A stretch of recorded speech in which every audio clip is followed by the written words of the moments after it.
Hard Times Volunteer Award and the Corpus Christi Volunteer Center Lifetime Achievement Award. Please put your hands together for Miss Laurie Lee.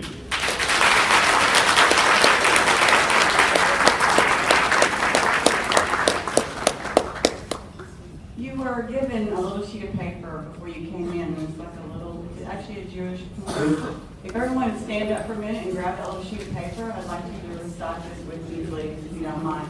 Not only that, you can stretch your legs. Y'all have your little pieces of paper? They should be on your table. If someone has one beside you, just treat it with them, okay?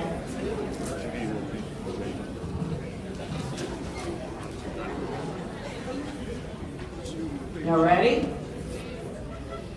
In the rising of the sun and at its going down, we remember them. In the blowing of the wind and in the chill of winter, we remember them. At the opening of the buds and the rebirth of spring, we remember them. In the blueness of the skies and in the warmth of summer, we remember them. In the rustling of the leaves and the beauty of autumn, we remember them. At the beginning of the year and when it ends, we remember them. As long as we live, they too shall live, for they are now a part of us as we remember them. Thank you so much.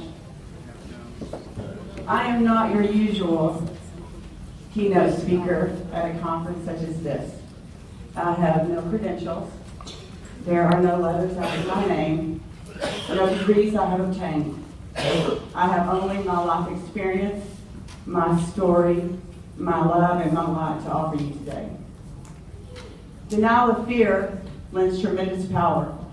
What an incredible challenge HIV/AIDS has become, not only for the people of Texas, but for humankind everywhere. Texas, as a state, a community, has risen to meet this challenge. We have faced the odds, however bleak, and we have set a precedent. Others have followed. There is something extraordinary and special about HIV/AIDS. I've always believed that HIV/AIDS could become the avenue from which unconditional love and acceptance throughout the world will be achieved. I've also seen many opportunities arising from AIDS. An opportunity to abolish prejudice and stigma, an opportunity to give up oneself despite the great losses involved, and an opportunity to educate hearts as well as minds. To separate and ostracize the diseased is to create discord in every man, woman, and child. Because throughout this epidemic, the LGBT community has stood up in ever-increasing numbers. Women and children have shown the world what courage means, and there are families of people with AIDS who inspire us all. These past several years, we had the opportunity to travel all over Texas. We spoke to many schools, churches, civic organizations, prisons, rehabs.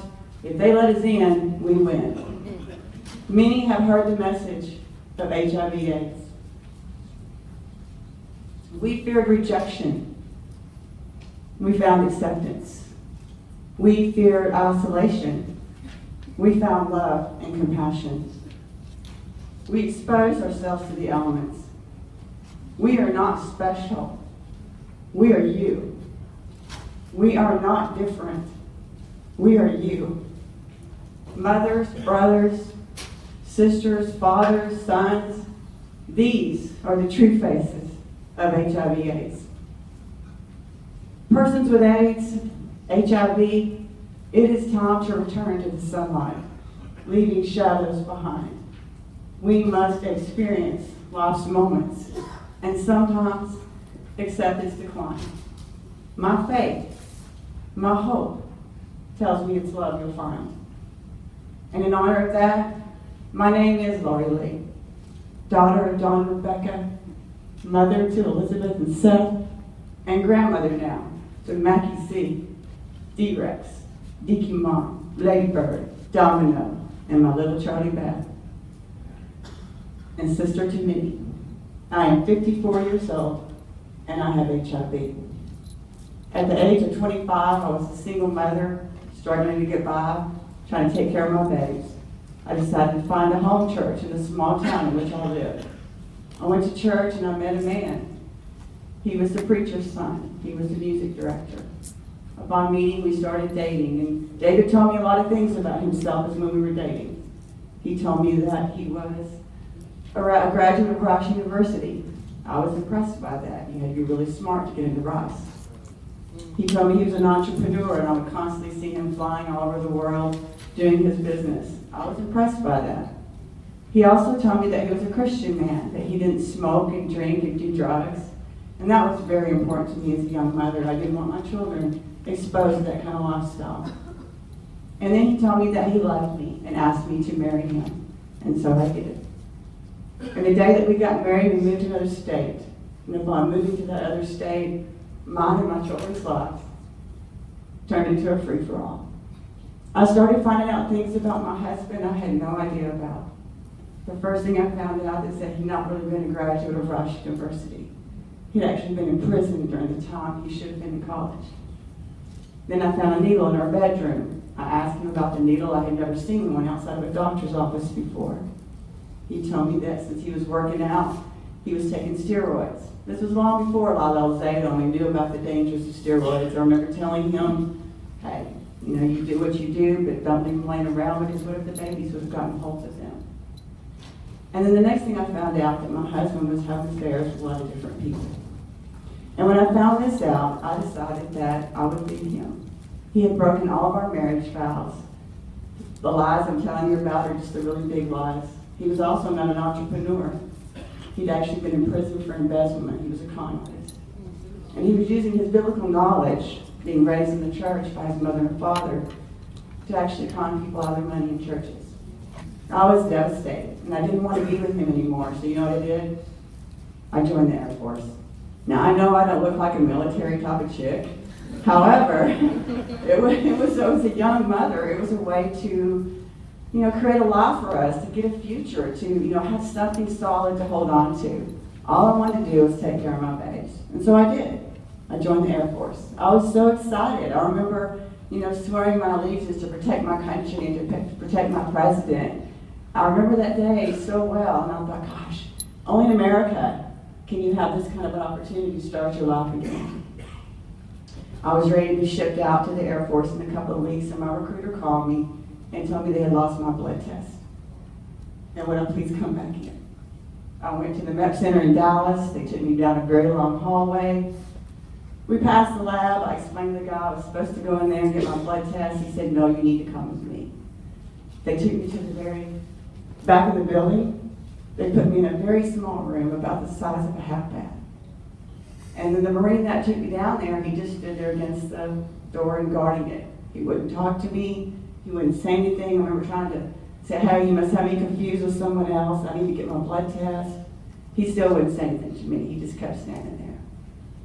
Finally, another man came in. I guess he was a doctor. He had a white coat on. And he started telling me that I had tested positive. And I was like, okay, cool.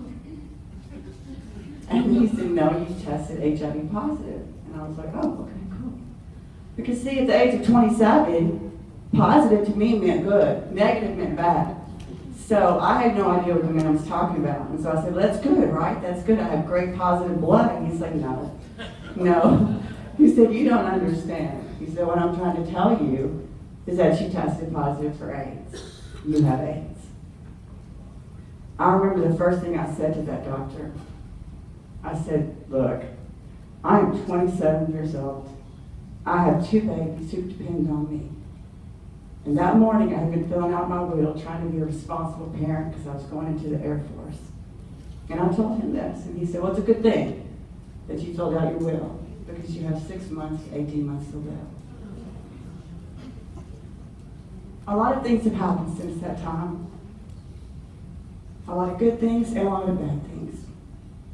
Good thing is, I didn't die in 6 months to 18 months.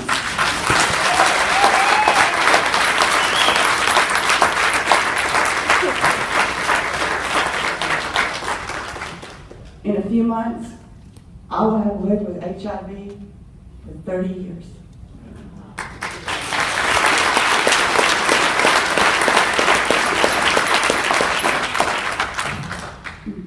Supposedly, they say, you ever wonder who they are? Well, they say. I always wondered who they were, but they say that supposedly I am the longest female in the United States of America to have never progressed to full-blown AIDS, never even been close.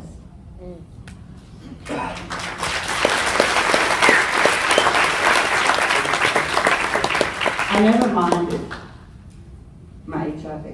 I never minded the meds, the doctors, the lab tests, the night sweats, all the symptoms that you have. I never even minded, dying. I never minded having wasting syndrome or lipodystrophy. Okay, wait a minute, why? I did mind the wasting syndrome, and I do mind the lipodystrophy. I'm a little vain, okay? However, I didn't mind even dying if that was what I was supposed to be. It was supposed to happen to me. That was my lot, and that would be my death, and I accepted that. But what I did mind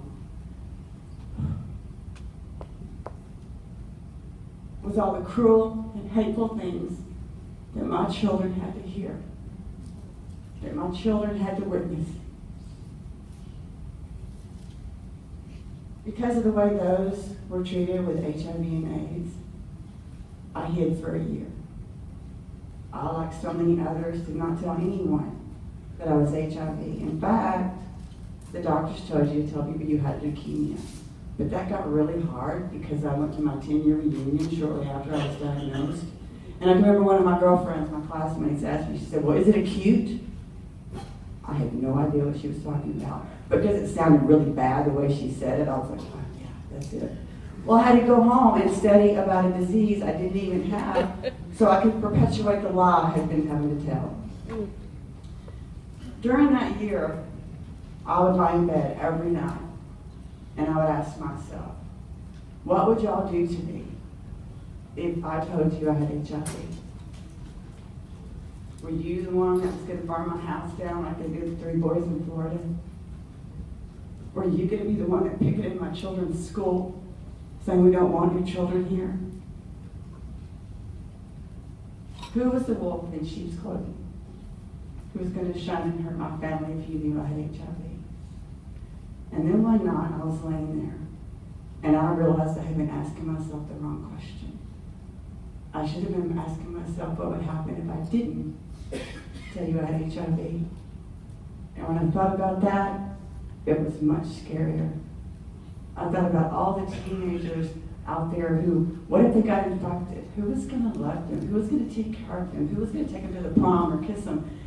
So many young people. I was probably one of the older people that I knew with HIV. Everyone was much younger than I was. And I thought, my gosh, what would happen if they get infected? I had always been an educated woman. I had always taken care of my body. If I had known about HIV, I would have protected myself.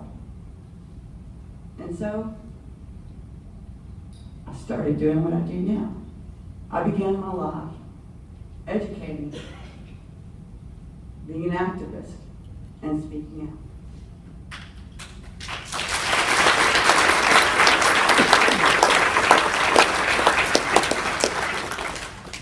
When I did, my children and I did become a target. One of the first things that happened was a man in the neighborhood felt it was his duty to go and tell all the parents of the kids that my children played with that I had AIDS. And so all the kids quit coming around. Elizabeth, my daughter, who is now doing what y'all do, she tried to have an 8th birthday party. She wanted to have a slumber party. And right at the last minute, all the families started calling and canceling. I knew when I looked into my daughter's eyes that she knew they weren't coming because her mother had a disease. My son was beaten every day in elementary and junior high. He was made fun of, and the whole time they were beating him, they were calling his mother a whore with AIDS. Every day when he walked outside, there were 2 boys across the street, and they would all walk to the bus. But they wouldn't walk with Seth. They would just sing a song.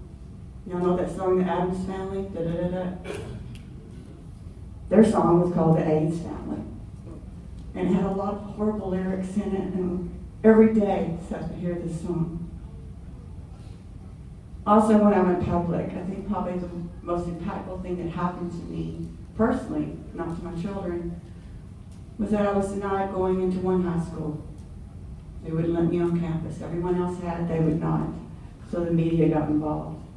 And I remember a man named Ben Shepherd wrote a letter to the editor of the local paper, Corpus Christi Caller-Times. He called me a loathsome creature with a loathsome disease. And he wished that I would get gonorrhea of the eyes and go blind. I couldn't imagine that type of sentiment, much less directed at another human being. That was probably when I had always thought that I understood what discrimination was, what prejudice was. I had no idea. But for each person that showed hate to my children, I decided to surround them with 10 more who loved them.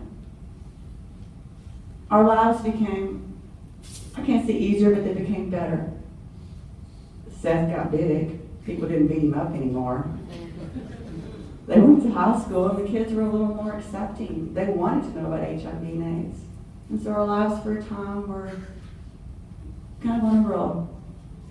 And then in 2005, I experienced something that I thought I would never experience again. With all the progress we had made, all those that had been educated, there was still fear, still stigma, and still those who lived in the shadows. He was a young man when he experimented with drugs. He left that life behind and he married a sweet wife who gave him a child, a son. When his wife was pregnant with their second son, a random blood test revealed that he was HIV positive. They lived in fear for the next few months. He was so afraid that he had infected his wife and had infected his children. When the blood test came back that showed that he had not infected the children or his wife, that's when he began his life in the shadows. For the next 20 years, he didn't share his status. He trusted no one. His wife ironically died of cancer when the boys were teenagers. And this man moved to Corpus Christi, to Texas, from another state. And I'm not going to say the state, but it's southern. And it's Crimson Tide.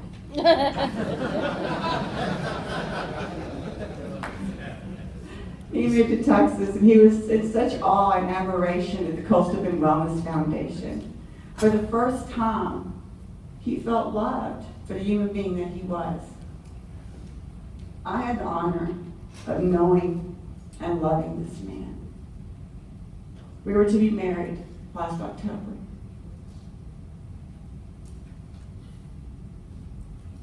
But my Bill passed away, and as I held him in my arms, and as I lifted him up to be with his sweet wife, Nancy, and his father, William, who awaited him on the other side. Because his family still felt fear and were ashamed of Bill, my Bill never had a funeral. My Bill never had a memorial.